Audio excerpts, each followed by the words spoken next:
YouTube channel smart study. दोस्तों आज की इस क्लास में अपन डिस्कस करने वाले हैं साधारण ब्याज। दोस्तों साधारण ब्याज कितना महत्वपूर्ण टॉपिक है मैथ का, जहां से हर एग्जाम में प्रश्न बनता है। तो दोस्तों आप लोग वीडियो के अंत तक बने रहना। देखिए दोस्तों, सबसे पहले आप छोटी क्लासों में साधारण ब्याज का फॉर्मूला पढ़कर आए हैं कि मूलधन गुणे दर गुणे समय बटा 100। ये नीचे 100 क्यों लिखा जाता है? क्योंकि दोस्तों जो दर होती है वो किस में होती है? प्रतिशत में होती है, इसलिए क्या लिखा जाता है? बटे में नीचे 100 लिखा जाता है। लेकिन दोस्तों आप लोगों की जितने भी अभी मैं फॉर्मूले बता रहे हैं आपको सभी दिमाग में रखना है। आप मात्र 4 से 5 सेकंड में आप इसका सवाल बना लेंगे। देखिए दोस्तों, आपको मूलधन का फॉर्मूला याद रखना है। क्या होता है? ब्याज गुणे 100 बटे में क्या होगा? दर गुणे समय। आपको हमेशा दोस्तों ब्याज को और गुणा में कितना रखना है? 100। कोई भी सा भी मान ज्ञात करना हो, आपको हमेशा ब्याज को ऊपर रखना है, गुणा में 100 कर लिखना है और दर गुणा समय। इसी प्रकार दोस्तों अगर दर का आपसे दर पूछी जाए तो आप क्या लिखेंगे? ब्याज गुणे 100 बटे मूलधन गुणे समय। यानी आपको हमेशा ब्याज को और 100 को कहाँ पर रखना है दोस्तों? ऊपर रखना है। इसी प्रकार दोस्तों अगर आपसे समय पूछा जाए तो ब्याज गुणे 100 बटे मूलधन गुणे दर। अगर दोस्तों यहाँ पर आपको एक बात, अभी आपको फॉर्मूले बता दिए गए हैं, आप देखिए दोस्तों, आपसे एक बात आपको हमेशा याद रखना है कि जो समय दिया दिन में होगा तो हम 365 से भाग लगाएंगे, वर्ष होगा तो उसको 12 से भाग लगाएंगे। समय कैसा होना चाहिए? वर्ष में होना चाहिए। और भिन्न कैसी होना चाहिए दोस्तों? साधारण होना चाहिए। तभी आप इस फॉर्मूले का यूज कर सकते हैं और साधारण ब्याज का सवाल को बना सकते हैं। तो दोस्तों आपको याद रखना है, दिन में दिन दिया होगा तो हम 365 से भाग लगाएंगे। अगर महीने कुछ भी दिया होगा तो उसे 12 से भाग लगाएंगे। समय हमेशा वर्ष में काउंट करेंगे, भिन्न हमेशा साधारण लेंगे। तो दोस्तों आप लोग इतनी बातों को याद रखना। चलिए दोस्तों, इसके बाद आपको ये क्लियर हुआ हो तो प्रश्नों को डिस्कस करते हैं। यहाँ पर दोस्तों इसका पहला क्वेश्चन लेते हैं। तो इसका पहला क्वेश्चन कह रहा है कि 5,000 रुपये का 20% की दर से 3 वर्ष का क्या ज्ञात करो? साधारण ब्याज। दोस्तों अभी अपन ने ऊपर डिस्कस किया है कि साधारण ब्याज बराबर फॉर्मूला क्या होता है, कि क्या कर दीजिए दोस्तों, एक बार फिर से फॉर्मूला लिखते हैं कि मूलधन गुणे दर गुणे समय बटा कितना होता है दोस्तों? 100। तो यहाँ पर दोस्तों देखते हैं मूलधन कितना दिया गया है? 5,000। दर कितनी दी गई है? 20%। और समय कितना दिया गया है? 3 वर्ष। और बटे में क्या लिखेंगे दोस्तों? 100। इस प्रतिशत को यहाँ पर नहीं लगाएंगे क्योंकि दोस्तों इसी प्रतिशत का यहाँ पर क्या लिखा होता है? 100। तो यहाँ देखते हैं दोस्तों कि ये 2 बिंदी से 2 बिंदी कैंसिल हो जाएंगी। कितना बचेगा? 50 गुणा 20 का पहाड़ा 3 बार पढ़ेंगे, बीती कितना हो जाएगा? 60। इस 60 का पहाड़ा 5 में इसका गुणा कराएंगे तो 2 जीरो हैं, 2 जीरो रख दीजिए। 6 का पहाड़ा 5 बार पढ़िए, 6 पंचे 30। तो दोस्तों आसानी से बना लिया है कि अगर कहा जाए 5,000 रुपये का 20% की दर से 3 वर्ष का साधारण ब्याज दोस्तों कितना निकल कर आ गया है? 3,000 रुपये क्या निकल कर आ गया है? साधारण ब्याज निकल कर आ गया है। इसी टाइप का दोस्तों अगला सवाल है कि 10,000 रुपये का 20% की दर से 73 दिन का साधारण ब्याज ज्ञात कीजिए। अब समय कितना दिया गया है? 73 दिन दिया गया। ये आपको याद रखना है कि समय किसमें? दिन में दिया गया। दोस्तों फॉर्मूला नहीं लिखेंगे। साधारण ब्याज बराबर फॉर्मूला होता क्या है? मूलधन। मूलधन कितना दिया गया है? 10,000 रुपये लिखते हैं। दर कितनी दी गई है? 20%। समय यानी 73 दिन दिया गया है। दिन को किस में बदलेंगे? वर्ष में बदलेंगे तो कितने का भाग लगाएंगे? 365 का क्या लगाएंगे? हम इसमें भाग लगाएंगे। देखिए दोस्तों बटे में कितना होता है? 100 तो लिख दीजिए। लेकिन दोस्तों 73 का जब आप पहाड़ा पढ़ेंगे, 73 एकम 73, 73 पंचे होता है 365। कितना होता है? 73 पंचे 365। यहाँ ये 2 बिंदी से 2 बिंदी क्या हो जाएंगी दोस्तों? कट जाएंगी। 5 एकम 5 हो जाएगा और 5 चौका कितना होता है? 20। अब देखते हैं जो बचा है दोस्तों उसका गुणा करा लीजिए। कितना बचा? इधर तो बचा है 100 गुणा 4 बचा। 73 पंचे 365 हो गया और वह 2 बिंदी से 2 बिंदी कैंसिल हो गई। 5 बचा तो 5 को 20 से काट दिया। 5 एकम 5 चौका 20 बचा 100 गुणा 4, यानी कितना निकल कर आ जाएगा दोस्तों? ब्याज 100 गुणा 4। 100 का पहाड़ा 4 बार पढ़िए, 100 चौको कितना होता है 400। यानी इसका राइट आंसर तो कितना निकल कर आ गया दोस्तों, साधारण ब्याज निकलेगा 400 रुपये। आई होप दोस्तों आप आसानी से ये सवाल क्लियर कर चुके होंगे। इसके बाद दोस्तों इसका एक अगला सवाल है कि 9,000 रुपये का 12% की दर से 3 महीने का ब्याज, साधारण ब्याज ज्ञात करो। अभी किस में दिया, पहले निकाला था दोस्तों समय एक साथ वर्ष में दिया गया था, फिर दिनों में दिया गया, अब किस में निकालेंगे, महीने में निकालेंगे। देखिए दोस्तों आप लोग चुटकियों में निकालना सीख जाएंगे अगर आप वीडियो के एंड तक रहते हैं। तो दोस्तों मात्र से 4 से 5 सेकंड में आप सवाल को बनाना सीख जाएंगे। अगर दोस्तों वीडियो पसंद आ रही हो तो वीडियो को लाइक ज़रूर करें। तो जो भी इस चैनल पर न्यू हैं दोस्तों तो चैनल को सब्सक्राइब बिना किए मत जाना दोस्तों, और बेल आइकन प्रेस भी कर लेना ताकि फिर जो भी वीडियो इसकी नोटिफिकेशन आप तक पहुँच जाए। देखिए दोस्तों यहाँ पर 9,000 रुपये का 12%, तो यहाँ साधारण ब्याज लिखना था दोस्तों, साधारण ब्याज निकालेंगे। साधारण ब्याज बराबर फॉर्मूला क्या होता है, मूलधन। मूलधन कितना दिया गया 9,000 रुपये, दर कितनी दी गई है 12%, समय 3 महीने दिया गया। महीने को वर्ष में कन्वर्ट करेंगे तो कितने का भाग लगाएंगे दोस्तों, 12 का, क्योंकि एक साल में कितने महीने होते हैं 12 महीने होते हैं, तो 12 से डिवाइड कर दिया।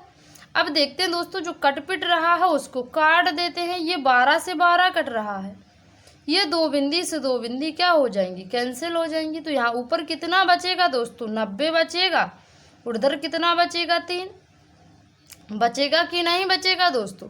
अब क्या करना है, इस 90 का गुणा करा देते हैं 3 में, तो 0 और 3 नम कितना होता है 27। यानी इसका साधारण ब्याज कितना निकल कर आ जाएगा 270 रुपये निकलेगा दोस्तों कि नहीं निकलेगा। आई होप दोस्तों आपको ये सवाल भी क्लियर हुआ होगा। मैं बहुत सी सरल तरीके में समझाने की कोशिश कर रही हूँ दोस्तों, आप लोग बस केवल वीडियो के अंत तक बने रहना। देखिए दोस्तों आपको ये सवाल क्लियर हुआ। इसके बाद दोस्तों अभी तो अपन ने नॉर्मल से सवाल सॉल्व किए हैं, इसके बाद थोड़ा डिफिकल्ट सवालों को सॉल्व करते हैं। चलिए बढ़ते हैं उस सवाल की तरफ दोस्तों। इसका दोस्तों अगला सवाल है कि 5,000 रुपये का कितने प्रतिशत की दर से 3 वर्ष का साधारण ब्याज कितना हो जाएगा, 3,000 रुपये हो जाएगा। तो अब क्या पूछा गया है, प्रतिशत का कितनी दर से दोस्तों क्या निकालना है, दर निकालना है। तो मैंने क्या दर का फॉर्मूला क्या बताया था कि ब्याज दर निकालना हो तो ब्याज गुणे 100 कर दो, बटे में नीचे जो बचा है वो लिख दो। यानी ब्याज और 100 तो ऊपर रखना ही रखना है, तो ब्याज गुणे 100 मूलधन गुणे समय, दर क्योंकि निकालना है। इस फॉर्मूले में दोस्तों अपन क्या करते थे, इसको रख देते हैं। यहाँ पर साधारण ब्याज कितना दिया गया है 3,000 रुपये दिया गया है, समय वो बटे गुणा 100 करेंगे, बटे में क्या लिखा है मूलधन कितना दिया गया 5,000 रुपये दिया गया है, गुणे समय 3 वर्ष दिया गया है, 3 का गुणा करा देते हैं। यहाँ देखिए 3 बिंदी से 3 बिंदी तो कैंसिल हो गई, ये 3 से 3 भी कैंसिल हो गया। अब इस 5 का भाग 100 में लगाएंगे तो 5 एकम 5, यहाँ 5 दूनी 10 और 0, यानी इसकी जो दर है वो कितनी निकल कर आ जाएगी दोस्तों 20। दर हमेशा किस में होती है, रेट प्रतिशत में होती है, क्योंकि लिखा है कितने प्रतिशत की दर से, तो 20% की दर से दोस्तों 5,000 रुपये का साधारण 3 वर्ष जो है दोस्तों 20% की दर से 5,000 रुपये का 3 वर्ष में साधारण ब्याज कितना हो जाएगा, 3,000 रुपये ब्याज होगा। ये आपको अच्छे से क्लियर हुआ होगा दोस्तों। चलिए इसके बाद दूसरे क्वेश्चन की तरफ बढ़ते हैं। इसके बाद दोस्तों यह अगला सवाल हुआ है, कौन सी धनराशि है जिसका 5% की दर से 6 वर्ष का साधारण ब्याज 1,800 रुपये होगा। अब क्या पूछा गया हुआ है, कौन सी धनराशि है, धनराशि मतलब प्रेजेंट टाइम में जो जितना अपने मूलधन मतलब जो वर्तमान में दिया था वो कितना था, तो मूलधन निकालना है इसमें। तो मूलधन का फॉर्मूला भी क्या होगा, ब्याज गुणे 100, यानी ब्याज को हमेशा ऊपर रखेंगे, गुणा 100 से कराएंगे, दर गुणे समय। तो यहाँ पर दोस्तों अपन को मूलधन नहीं दिया गया है, इसमें क्या करते थे मान रख देते। यहाँ पर साधारण ब्याज कितना दिया गया 1,800 रुपये दिया गया है दोस्तों, गुणे 100 वट यहाँ पर दर कितनी दी गई है 5%, तो 5 गुणे समय कितना दिया गया है 6 वर्ष दिया गया है। बस जो कटता है दोस्तों काट लीजिए। देखिए दोस्तों यहाँ पर 6 एकम 6, 6 × 18 और 2 बिंदी से ये 2 बिंदी जाएंगी तहीं आ जाएंगी, 5 एकम 5 हो जाएगा। इसी को काटते हैं, 5 छक्का 30 और 1 0 बचेगा, नहीं 60 बार, तो 60 गुणे 100 बचेगा, कितना बचेगा 60 गुणे 100, जब हम 60 का गुणा 100 में कराएंगे तो कितना आएगा 6,000 रुपये। यानी मूलधन कितना हो गया 6,000 रुपये। नहीं, वह कौन सी धनराशि है, तो 6,000 रुपये है जिसका 5% की दर से 6 वर्ष का साधारण ब्याज कितना हो जाएगा 1,800 रुपये हो जाएगा। दोस्तों ये भी सवाल आपको क्लियर हुआ होगा। इसके बाद इसका अगला सवाल डिस्कस करते हैं। दोस्तों देखिए अगला सवाल, देखिए क्या है। 8,000 रुपये का 10% की दर से कितने समय में 960 रुपये हो जाएगा। 8,000 रुपये का 10% की दर से कितने समय में 9,600 रुपये होगा। देखिए दोस्तों यहाँ पर अपन को ब्याज नहीं दिया गया। क्या नहीं दिया गया है, क्योंकि हो जाएगा ये बोला है उसने, तो ये मिश्रधन दिया गया है। तो देखिए दोस्तों यहाँ पर मूलधन कितना दिया गया है 8,000 रुपये दिया गया, मिश्रधन कितना दिया गया है 9,600 रुपये दिया गया है। देखिए दोस्तों यहाँ पर जो मिश्रधन और मूलधन होता है वो साधारण ब्याज, जब अपन साधारण ब्याज निकालेंगे तो क्या करेंगे, मिश्रधन में से मूलधन को घटा देंगे तो अपन को ब्याज पता चल जाएगा कि कितना रुपये ब्याज है। क्योंकि ब्याज मूलधन को और ब्याज को जोड़कर ही मिश्रधन बनता है। क्योंकि दोस्तों मिश्रधन बराबर फॉर्मूला क्या होता है, मिश्रधन बराबर फॉर्मूला होता है कि हम मूलधन को और किसको जोड़ दें, अगर हम ब्याज को जोड़ देते हैं तो हमें क्या मिल जाएगा, मिश्रधन मिल जाएगा। इसी प्रकार दोस्तों अगर हमें क्या निकालना है, साधारण ब्याज निकालना है, तो हम मिश्रधन में से मूलधन को घटा देंगे। तो 9,600 में से जब हम 8,000 को घटा देंगे तो कितना मूलधन वो मिश्रधन ब्याज बच जाएगा, 1,600 रुपये ब्याज आ जाएगा। तो इस बस फॉर्मूले में अपन को निकालना है समय बराबर क्या होता है, ब्याज गुणे 100 बटे मूलधन गुणे दर। क्योंकि ब्याज को हमेशा कहाँ रखना है, ऊपर रखना है। तो दोस्तों अपन ने ब्याज कितना निकाल लिया 1,600 रुपये गुणे 100, मूलधन कितना दिया गया है 8,000 रुपये, और गुणा दर कितनी दी गई है 10% ये दी गई है। दोस्तों देखिए ये 2 बिंदी से 2 बिंदी कैंसिल हो जाएंगी, एक बिंदी और ये वाली बिंदी इससे कट जाएगी। 8 एकम 8 कटेगा, 8 दूनी कितना हो जाएगा 16। यानी समय कितना निकल कर आ गया दोस्तों 2 वर्ष। कितना निकल कर आ गया 2 वर्ष। कुछ नहीं है दोस्तों, नीचे भी 4 बिंदी थी, ऊपर भी 4 बिंदी थी, कैंसिल हो गई। 8 का पहाड़ा 16 में भाग दिया, 8 दूनी कितना हो जाएगा 16। यानी समय कितना निकल कर आ गया 2 वर्ष निकल कर आ गया। इसके बाद दोस्तों एक सवाल और है जो बहुत ही इम्पोर्टेंट होने वाला है आपके लिए। चलिए दोस्तों उस सवाल को और डिस्कस करते हैं। आज का दोस्तों लास्ट सवाल है कि कितने प्रतिशत साधारण ब्याज की दर से 2 वर्ष का ब्याज मूलधन का 3/5 गुना हो जाएगा। वेरी वेरी इंपॉर्टेंट प्रश्न है दोस्तों। क्या हो जाएगा गुना। मैंने सबसे पहले दोस्तों आपको बताया था कि जो समय होगा वो कैसा, जो भिन्न होगी वो साधारण होनी चाहिए। लेकिन यहाँ पर तो क्या दी गई है, बटे में दी गई, तो भिन्न साधारण होनी चाहिए। देखिए दोस्तों इसको साधारण क्या लिखा है, ब्याज और मूलधन का कितना गुना है, कितना है दोस्तों 3/5 है। कितना है 3/5 है। तो दोस्तों जो पहले लिखा होगा उसका मान ऊपर वाला होगा, जो नीचे बाद में लिखा होगा उसका मान नीचे वाला होगा। जैसे हम लिखते हैं दोस्तों कि ए और बी जो है वो कितना दिया गया है 8/5। तो यहाँ पर ए बराबर कितना होगा 8 और बी बराबर कितना होगा 5। आपको याद है दोस्तों, पता चल गया है कि जो पहले लिखा होगा उसका ऊपर वाला, जो बाद में लिखा होगा उसका नीचे वाला। तो यहाँ पर ब्याज लिख दिया गया है 3, मूलधन कितना दिया गया 5।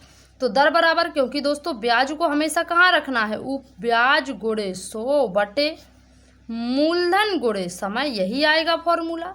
तो इस फॉर्मूले में क्या करते हैं, सवाल को सॉल्व करेंगे। ब्याज कितना है दोस्तों 3 दिया गया है, ब्याज कितना दिया गया 3 गुणे 100 बटे मूलधन कितना दिया गया 5, और समय कितना दिया गया है 2 वर्ष, दिया ही गया है पहले सवाल में। अब दोस्तों जो कटता है वो काट लेते हैं। देखिए 5 एकम 5, 5 दूनी 10, 0, 100 कट जाएगा।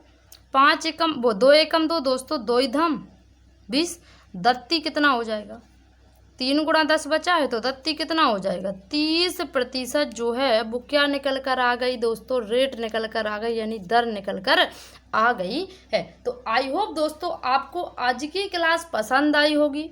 तो आप लोग इस चैनल को सब्सक्राइब जरूर कीजिएगा दोस्तों। मुझे कमेंट करके ज़रूर बताना कि इन प्रश्नों में से आपको अगर किसी भी प्रश्न में डाउट है तो उसको कमेंट बॉक्स में ज़रूर बताइएगा दोस्तों। मैं फिर और अच्छे तरीके से समझाने की कोशिश करूंगी। अगर दोस्तों वीडियो पसंद आई तो अपने 5 दोस्तों में शेयर ज़रूर करिएगा। चलिए दोस्तों, जय हिंद दोस्तों, वंदे मातरम। मिलते हैं अगले वीडियो में।